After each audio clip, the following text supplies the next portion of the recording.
வணக்கம் ஸ்டூடெண்ட்ஸ். இன்னைக்கு நம்ம பார்க்க போற டாபிக் கிளாசிஃபிகேஷன் ஆஃப் அமைன்ஸ்.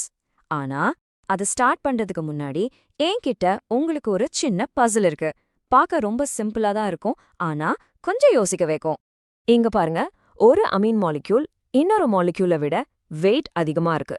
ஆனா அதோட பாய்லிங் பாயிண்ட் பாத்தீங்கன்னா கம்மியா இருக்கு. எப்படி? நம்ம சின்ன வயசுல இருந்தே என்ன படிச்சிருக்கோம்? ஹெவியரான பொருளுக்கு பாய்லிங் பாயிண்ட் அதிகமா இருக்கும் தானே. அப்போ இது எப்படி சாத்தியம்? கவலைப்படாதீங்க, இந்த சின்ன எக்ஸ்பிளைனர் முடியறதுக்குள்ள இந்த பசிலோட ஆன்சர் உங்களுக்கு ரொம்ப தெளிவா புரிஞ்சிரும். ஆல்ரைட், ஸோ அந்த பசிலை சால்வ் பண்றதுக்கு நம்ம ஃபர்ஸ்ட் கிளாசிஃபிகேஷன் ஆஃப் அமீன்ஸ்னா என்னன்னு நல்லா புரிஞ்சுக்கணும். இந்த கேள்விக்கு பதில் நம்ம இப்ப பார்க்க போற ஒரு ரொம்ப ரொம்ப சிம்பிளான கவுண்டிங் ரூல்ல தான் ஒளிஞ்சிருக்கு. So at its simplest level, amines கிளாசிஃபை பண்ணணும்னு என்ன தெரியுமா? அது வேற ஒண்ணுமே இல்ல, ஜஸ்ட் ஒரு கவுண்டிங் கேம் தான். ஒரு நைட்ரஜன் ஆட்டம் கூட எத்தனை கார்பன் குரூப்ஸ் டிரெக்டா அட்டாச் ஆகியிருக்கு நீ என்ன மட்டும் தெரிஞ்சா போதும், அவ்வளோதான் விஷயம். ஸோ ரிலாக்ஸ் பண்ணிக்கோங்க, இது ரொம்ப ஈஸியான கான்செப்ட் தான். சரி, அப்போ எப்படி கிளாசிஃபை பண்றது? ரொம்ப சிம்பிள், 3 ஸ்டெப் தான். ஸ்டெப் 1, அந்த மாலிக்யூல்ல நைட்ரஜன் ஆட்டம் எங்க இருக்குன்னு கண்டுபிடிங்க. ஈஸி. ஸ்டெப் 2, அந்த நைட்ரஜன் கூட எத்தனை கார்பன் குரூப்ஸ், அந்த குரூப்ஸ் ஆல்கைலாவோ எரைலாவோ செயின்ஸாவோ ரிங்ஸாவோ எதவா வேணும்னாலும் இருக்கலாம், டைரக்டா பாண்ட் ஆகிருக்குன்னு கவுண்ட் பண்ணுங்க. ஓகே. அண்ட் ஃபைனலி ஸ்டெப் 3, அந்த கவுண்ட்டுக்கு பேர் கொடுங்க. ஒரு கார்பன் குரூப்பா, அது பிரைமரி, அதாவது 1 டிகிரி அமீன். 2 கார்பன் குரூப்ஸா, அது செகண்டரி, அதாவது 2 டிகிரி. 3 கார்பன் குரூப்ஸ் இருந்தா அதுதான் டெர்ஷரி அல்லது 3 டிகிரி அமீன். அவ்வளவுதான். See, just counting. இப்போ உங்க எக்ஸாம்ஸ்க்கு த கரெக்ட் ஃபார்மல் டெஃபினேஷன் வேணும்ல, அது இதுதான். இதை நல்லா கவனமா நோட் பண்ணிக்கோங்க. Amines are classified as primary or NH2, secondary or 2NH, or tertiary or 3N based on the number of alkyl or aryl groups bonded to nitrogen. இந்த லைனை நல்லா ஞாபகம் வச்சுக்கோங்க, பேப்பர்ல எழுதுறதுக்கு ரொம்ப முக்கியம். எங்க தான் நிறைய பேர் ஒரு காமன் மிஸ்டேக் பண்றீங்க, கவனமா கேளுங்க. ஆல்கஹால்ஸை கிளாசிஃபை பண்ற மெத்தடையும் இதையும் கன்ஃபியூஸ் பண்ணிக்கிறீங்க. ப்ளீஸ் ரிமெம்பர், எமீன்ஸ்ல நம்ம ஃபோக்கஸ் பண்ற ஆள் யாரு? நைட்ரஜன். ஸோ நைட்ரஜன் ஆட்டம் கூட அட்டாச் ஆகியிருக்கிற கார்பன் குரூப்ஸை தான் கவுண்ட் பண்ணணும். அந்த கார்பன் செயினோட டைப்பை பார்க்கக்கூடாது. இது ரொம்ப ரொம்ப முக்கியமான டிஃபரன்ஸ். ஓகே, இந்த கான்செப்டை இன்னும் சிம்பிளா புரிஞ்சுக்கிறதுக்கு வாங்க ஒரு நல்ல அனாலஜி யூஸ் பண்ணலாம். உங்க மனசுல ஒரு 3-legged ஸ்டூல், ஒரு முக்காலியை இமேஜின் பண்ணிக்கோங்க. இந்த ஸ்டூல் அனாலஜி ரொம்ப ஸ்ட்ரெயிட் ஃபார்வர்ட். இமேஜின் பண்ணுங்க, அந்த ஸ்டூலோட ஒவ்வொரு லெக்கும் நம்ம நைட்ரஜன் கூட அட்டாச் ஆன ஒரு கார்பன் குரூப். அப்போ ஒரே ஒரு லெக் இருக்கிற ஸ்டூல் என்னாகும்? அதுதான் நம்ம பிரைமரி அமைன். 2 லெக் இருக்கிற ஸ்டூல், கரெக்ட், அது செகண்டரி அமைன். அப்போ 3 லெக் இருக்கிற நல்லா ஸ்டேபிளான ஸ்டூல், அதுதான் நம்ம டெர்ஷரி அமைன். சிம்பிளா சொன்னா எத்தனை லெக்ஸோ அத்தனை carbon groups. Easy to remember, right? Okay, great. Counting பேண்ட்ரோம், ஸ்டூல் அனாலஜி பார்த்தோம். But so what? இந்த கவுண்டிங் கேம்க்கு ஏன் இவ்ளோ இம்பார்ட்டன்ஸ்? நம்ம ஸ்டூலுக்கு ஒரு கால் இருந்தா என்ன, 3 கால் இருந்தா என்னன்னு நீங்க யோசிக்கலாம். வாங்க, அது ஏன் இவ்ளோ முக்கியம்னு இப்ப பாப்போம். ஏன்னா இந்த சிம்பிள் கிளாசிஃபிகேஷன் வச்சு ஒரு அமைன் எப்படி ரியாக்ட் ஆகும், அது எப்படி பிஹேவ் பண்ணும்னு நம்மளால ப்ரெடிக்ட் பண்ண முடியும். அதுதான் இதோட பவர்.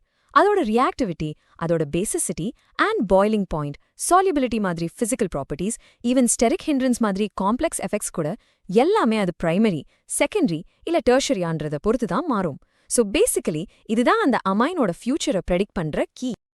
ஆல்ரைட், இப்போ அனாலஜி பார்த்தோம். ஒவ்வொருவாங்க, இந்த 3 டைப் ஆஃப் அமீன்ஸும் ஆக்சுவலா மாலிகுலர் லெவல்ல எப்படி இருக்கும்னு ஒரு கிளியர் மென்டல் பிக்சர் கிரியேட் பண்ணிக்கலாம். ரெடி? ஃபர்ஸ்ட் உங்க மனசுல ஒரு சின்ன பிரமிடா கொண்டு வாங்க. அந்த பிரமிடோட எக்ஸாக்ட் சென்டர்ல நம்ம நைட்ரஜன் ஆட்டம் இருக்கு. மத்த எல்லா குரூப்ஸும் அந்த பிரமிடோட பேஸ்ல அரேஞ்ச் ஆகியிருக்கு. இந்த பிரமிட் ஷேப் தான் அதோடைய sp3 ஜியோமெட்ரிய ரெப்ரசென்ட் பண்ணுது. Let's start with primary amine. அந்த பிரமிடோட பேஸை பாருங்க. என்ன இருக்கு? ஒரு கார்பன் குரூப், அந்த dark sphere, and 2 hydrogen atoms, அந்த ஒயிட் ஸ்பியர்ஸ். இங்க நம்ம கவனிக்க வேண்டிய மோஸ்ட் இம்பார்ட்டன்ட் விஷயம் என்ன தெரியுமா? கிட்ட 2 NH பாண்ட்ஸ் இருக்கு.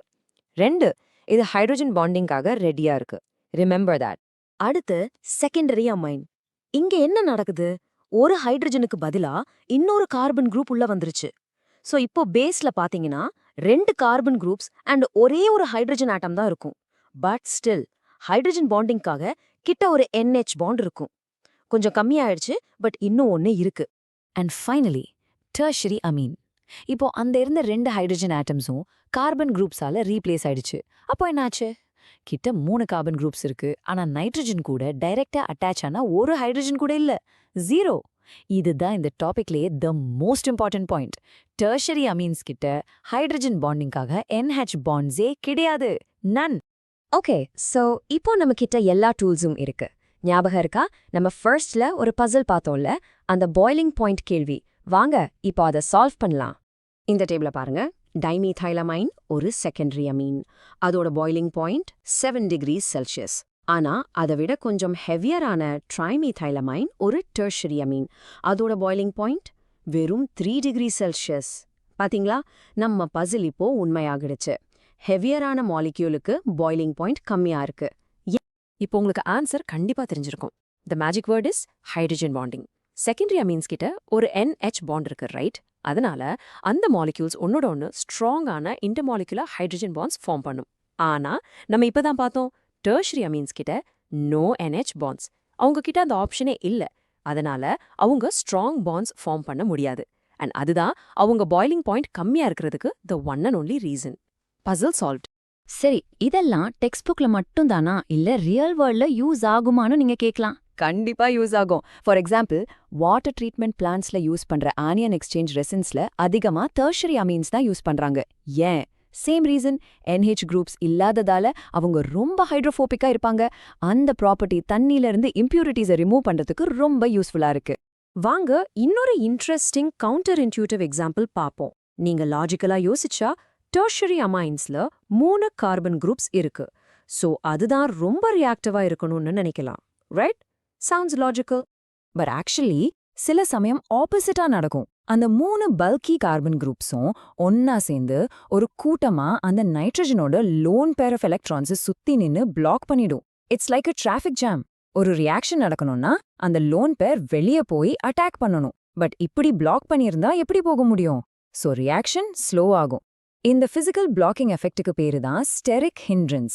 ஓகே ஸ்டூடெண்ட்ஸ், இந்த முழு எக்ஸ்பிளைனர்ல இருந்து உங்க எக்ஸாம்க்கு தேவையான மோஸ்ட் இம்பார்ட்டன்ட் டேக்அவேஸை ஒரு தடவை ஷார்ட்டா குயிக்கா ரீகேப் பண்ணிடலாம்.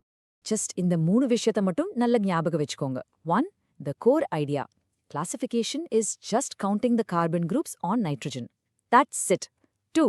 The mental picture. அந்த 3-legged stool நினைச்சுக்கோங்க. Legs குறைய குறைய, which means carbons குறைய குறைய, NH bonds அதிகமாகும். And 3. The key example. Tertiary amines-க்கு NH bonds இல்லாததால அதோட boiling point கம்மியா இருக்கும். Simple. So remember, the core idea, 1 mental picture and 1 key example. இந்த 3ஐயும் மட்டும் நல்ல மனசுல பதிய வச்சுக்கிட்டாலே இந்த டாபிக் உங்க எக்ஸாம்ல ரொம்ப லைட்டா ரொம்ப ஈஸியா ஃபீல் ஆகும். உங்களால இது கண்டிப்பா முடியும். All the very best!